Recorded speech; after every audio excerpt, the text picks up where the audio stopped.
در هندوستان دو لیگ برابر عمل میکند و یک لیگ برتر و دیگری آی لیگ است. محض فوتبالبازان تاجیکستان بیشتر در لیگ آی بازی کردند و امروز عضو دسته منتخب تاجیکستان کامرون تورسونوف در تیم گوکولام کیرالا هنرنمایی دارد.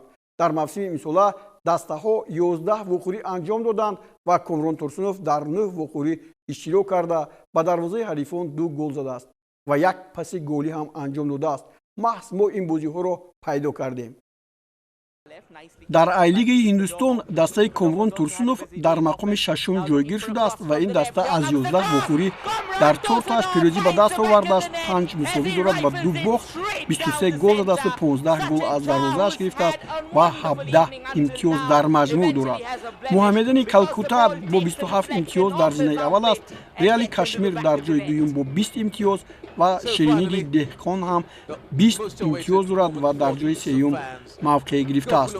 ما از دور هشتم این بازی که حالا شما میبینید انتخاب کردیم و محض گوکولام کیرالا با دسته نامدهری قوا آزمود و این وقوعی با حساب 2-2 انجام یافت. نوفل در دقیقه 35 حساب رو باز کرد. بعدا این از دسته گوکولام کیرالا بعدا نامدهری توسط گل سینخ در دقیقه 40 و باز در دقیقه 45 یک گل دیگر رو سینخ به ثمر رسانید و با حساب 2-1 دسته نامدهری در مهمانی گوکولام کیرالا به صفحه پیش برآمد. اما گل کامرون تورسونوف از پس بدیا در دقیقه 81 خیلی زیبا بود و حسابی برابری رو بر جای گذاشت. چون ما درباره محض کامرون تورسونوف میگوییم، باز یک بازی دیگر رو ما هم اینجا انتخاب کردیم که از دور سوم بود و این گل اولی کامرون تورسونوف در حیاتی دسته گوکولام کیرالا بود که امسال در این موسم در آی لیگ محض همین دسته رو انتخاب کرده است. کامرون تورسونوف در این بازی یک گل نهایت زیبا رو در دقیقه 33 زد و این دسته راجستان یونایتد بود. اما فوتبالبازان گوکولام در حقیقت بسیار زیبا بازی کردند. الکس سانچز 3 گل زد و سریکوتان یک گل دیگر را به ثمر رسانید.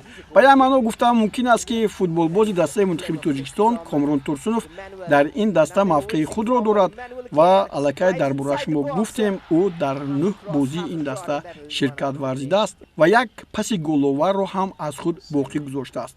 به هر نحو چمپیونات هندوستان در آی لیگ ادامه دارد و دسته گوکولام که همگی 11 بازی گذرانیده است میتواند موقعیت خود را در آینده نزدیک باز هم بهتر نماید.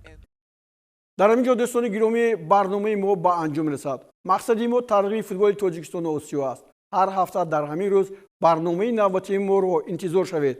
خیر تا بازدید. شاد و پیروز باشید.